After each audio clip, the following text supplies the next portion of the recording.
Hi everyone, I'm Judson Wright from Kootenay Backcountry Guides. I'm an ACMG ski guide and professional member of the Canadian Avalanche Association. I'm up here at beautiful Whitewater Ski Resort just outside of Nelson, British Columbia with Backcountry Skiing Canada.com. And today we're going to talk about Transceivers 101. I'm going to give you a history of transceivers, what to look for in a transceiver, some of the features available in transceivers. What this is not, it is not a how-to video on transceivers. Transceivers is a very big topic. It is something that you need to know inside and out is your transceiver, how to use it, all of the functions. I am just covering some of the functions in a history of the transceivers and what to look for in modern transceivers, okay? Please leave comments, engage with us on this. The main point is that with any transceiver you purchase, you need to know the functions that are inside that transceiver. You need to know how it works. You need to get out there and practice. That doesn't mean just leaving one transceiver in your backyard and walking outside of your house to go get it. It means being in the field, checking your range, checking the functionality, and really getting to know that transceiver inside and out. This is not something you want to mess around with in the event of an accident. You want to be confident. If your friend is under the snow, you want to be confident with that transceiver you have. So first up, we're going to go into a bit of the history here of transceivers. So the first transceiver, this is actually the first transceiver I ever bought, and this is going to date me because this transceiver is over 20 years old. This transceiver is an analog transceiver. It works on sound only. So when I turn this into search, it's so old that it's frayed and not even working anymore. Do not purchase one of these transceivers. It would only be appropriate to have one of these transceivers if you're using it for practice. And even that might be flawed because these old transceivers, what happens is they start to get signal drift. So they drift off of the frequency. And when that happens, they can confuse the modern day transceivers. So even if somebody's like, oh, whatever, I'm going to wear this transceiver in your group, that transceiver can affect the other transceiver searching for your other friends. So if there's a multi-burial, this transceiver can mess everything up. There is no situation, in my view, where someone should be wearing an analog transceiver. It is slow, they are archaic, they're 20 years old, they're done. Be done with them. So please don't allow people to go out there in the backcountry with these. The next one, this was the first modern digital transceiver, along with Berryvox came out with one as well. But this was the one that pretty much everybody had. I loved this transceiver 15 years ago when it was brand new. It was awesome. It's a dual antenna digital transceiver. What do we mean when we say dual antenna? It means there's two antennas in it. So what this cannot do is triangulate very well. So if you're dealing with a deep burial or a complex flux line, this transceiver does not work very well on that. Okay, so it is also slow. The processor on this is slow. You do not want to be in the backcountry with someone with one of these. They also have limited range. So I have had many of these transceivers show up on my courses, and the first thing I do to show people is show them what the range is like and how slow they are. And I would say over 50% of these that show up, these tracker ones on my courses, no longer work. They're too old. The general saying is after 5 years, you should retire your transceiver. I myself do it every 2. A lot of the modern transceivers require updates, so they're complicated things. You can bring them into the gear shop, and it's recommended just go into your local gear shop wherever you purchase the transceiver and ask them each year, hey, is there anything to update on this transceiver? Are there any tests I should go through? You can also reach out to the transceiver manufacturer and ask them about what it is, and you should know from reading inside the manual what is recommended with your transceiver in terms of updates and tests. Some of them are going to be different. I can't spend all day talking about what each transceiver is. All I can tell you is that a dual antenna digital transceiver from 15 years ago is not good enough. It is slow. You do not want to mess around, limited range. Do not go in the backcountry with these transceivers. So I'm going to place this out of range here. And we're going to move up to the one of the first modern triple antenna transceivers. This is the Tracker 2. I love the Tracker 2. I still love the Tracker 2. I used it for a bunch of years. This Tracker 2 is ultra fast. It has 3 antennas.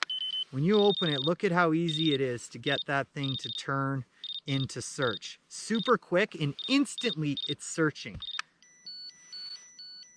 One of the challenges with this transceiver, and there's another one, and Berryvox makes a similar one as well, is it's quite easy to switch back. So a lot of times when I'm dealing with doing training scenarios with people with this transceiver is they take it, they're searching, and they go to put it in their pocket or their holster, then they go to dig and they do this. And what happens is the rest of the group starts following that person around. So that is a bit of a flaw with this transceiver. But what it really does well is it's ultra fast processor, super fast. And it picks up and will show you all of the transceivers that are on around you. So it doesn't lock in on a specific transceiver. It shows you all of the numbers. Now, it requires quite a bit of practice to do multiple scenarios with this, but once you get good, I promise you that this is super fast. You just need to train with it. Okay? There is a little thing here that shows you this little guy right here. When it's flashing, it shows you if there are 2 transceivers within 5 meters of you. So you can tell when you're dealing with close multiple burials, and there are ways to solve close multiple burials with this Tracker 2. That's not what this video is for. I'm just talking about the different features you can run into with these transceivers. So it has a third antenna. What's the third antenna? Well, the third antenna can work and help triangulate. So not only does it speed the processor up, but once you get close, it helps triangulate. So when you have a deep burial, it gives you a more accurate reading of where the person is under the snow. It does a good job of getting in close.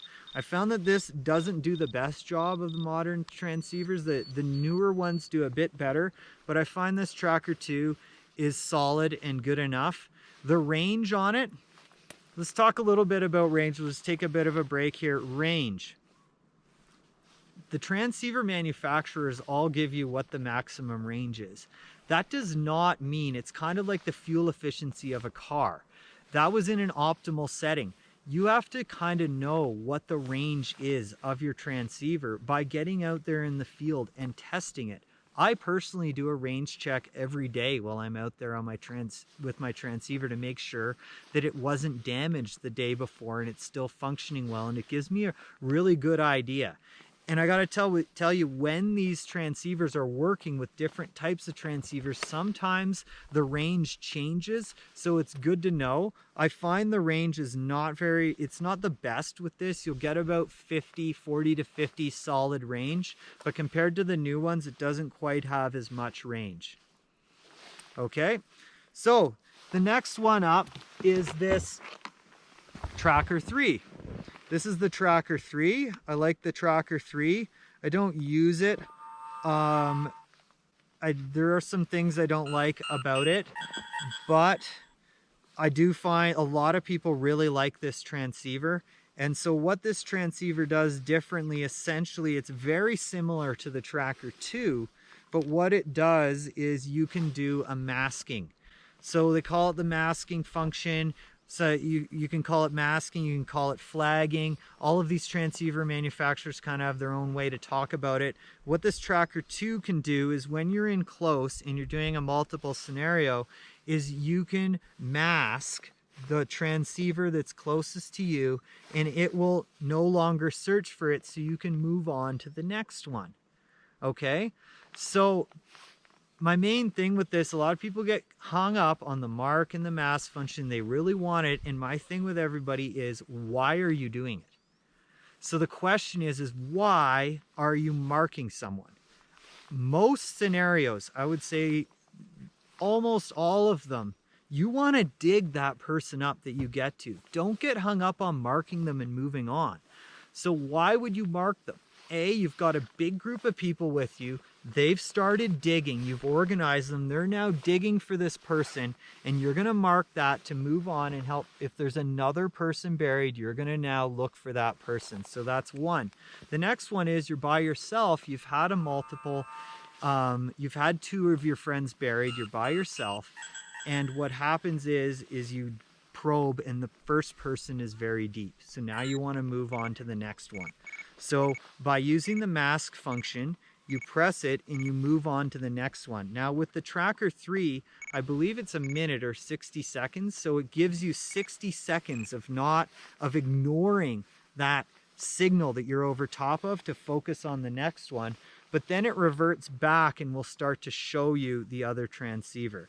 This also has a big picture mode. So when you're at the beginning, you can turn it on to big picture mode. When it's in big picture mode, it's going to show you every transceiver. So you can stand at the top of the scenario that you're in, take a breath, put on the big picture mode, and it's going to give you an idea of where all those transceivers are. Now again, as we add more functions, you almost have to practice a bit more.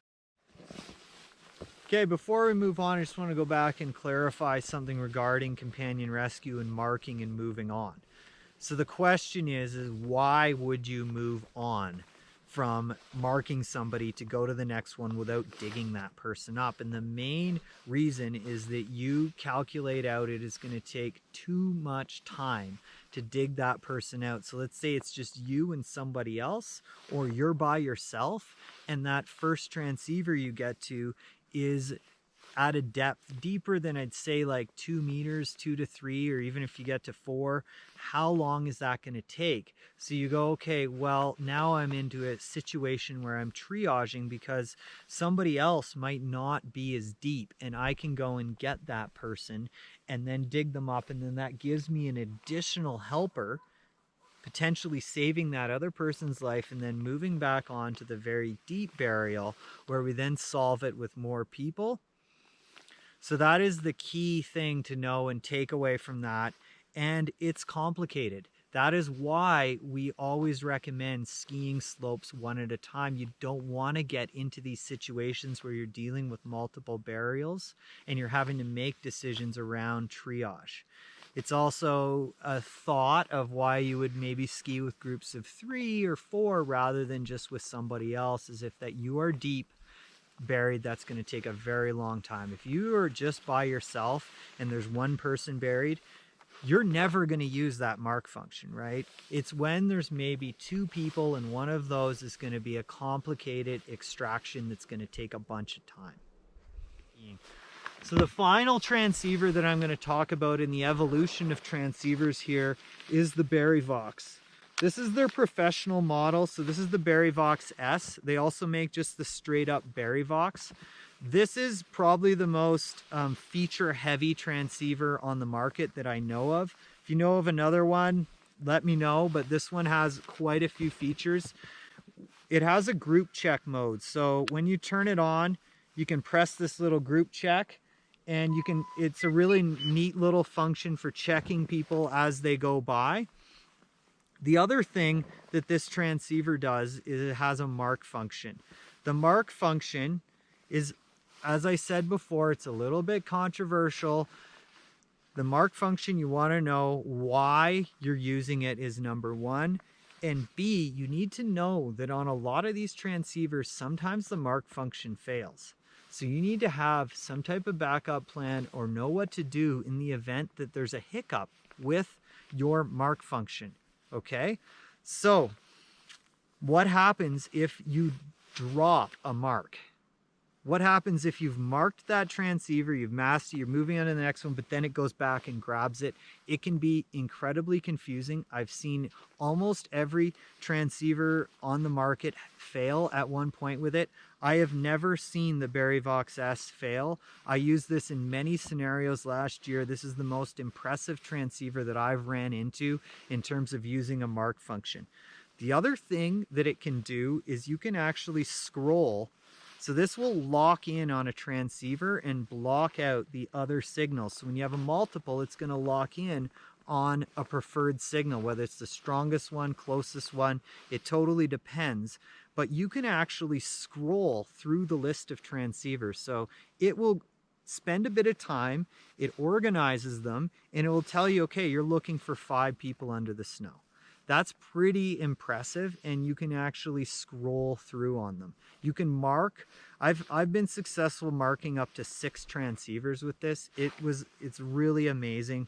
Again, there are so many features inside this transceiver that you really want to get in on that manual, learn it, research it, and spend time practicing with those features so you know it inside and out before you go out with it. The S has a few more features than just the straight up Berryvox. As a professional, I have the S. As somebody who's touring with their friends, maybe not in complex scenarios, the Berryvox is a great transceiver that has pretty much every function you're going to want on it. The range on this is the longest range with either the S or the Berryvox in any test that I've done out there with the transceivers. This is has some of the longest range that I have seen going. Okay, so in conclusion, with Transceivers 101, a history of transceivers and the different types of functionality inside these transceivers. We started off with the old transceiver, inappropriate, analog, too old, technology, not updated, takes too long to search for, and all kinds of issues going on with this. The next was moving into digital with only 2 antennas. So here we go, 2 antennas, digital, too slow, not enough range, too old, and potential signal drift with both of these confusing modern day transceivers. The next mode we moved up into was the modern triple antenna transceiver with a super fast processor. It does not have mark functions on it. There are some other functions inside this, but the main thing is it doesn't have a mark function or masking function as is. It shows you all of the transceivers. It doesn't really block out other, if you're in multiple, it's going to show you all the signals. That has its advantages and disadvantages. And then we have the newer model, which is the Tracker 3, and we move into where there is a basic mask function that goes on for 60 seconds, pretty similar to this, other than it has a big picture mode and masking as well. Both excellent transceivers. Takes practice to learn how to use any of them. And then finally, we move on to the most complicated transceiver that has multiple functions, that includes marking, scrolling between transceivers, group check mode. It even gives you pulse rates and whatnot on it. It is a complicated transceiver. Learn the ins and outs and learn the in and out of every single transceiver you have. There are so many functions on this that it's going to take a while to learn what they are. Spend some time with that book. And the main thing with all of these is get out there and practice, get out there and learn, get together with your friends who go ski touring, do tests to see what range is on your transceiver, test how they act in multiple scenarios, play around with the flagging functions, and just get out there and really get familiar and know the nuts and bolts of your transceivers. It is not something you want to learn on the fly in the middle of a scenario with your friend under the snow. It will not be good. So get out there and practice. This winter with Kootenay Backcountry Guides, we have a bunch of courses going on. We cover transceivers in depth on our AST2 and our companion rescue courses. We are going to cover multiples and the nuts and bolts of the individual transceivers that you have. For transceiver reviews, head on over to backcountryskiingcanada.com and check out his reviews on these transceivers, as well as there's a website called beaconreview.com. That's a great resource to get all of the information on what different features are available with each transceiver out there. And most of all, have a safe and fun winter, everyone. I'm Judson from Kootenai Backcountry Guides.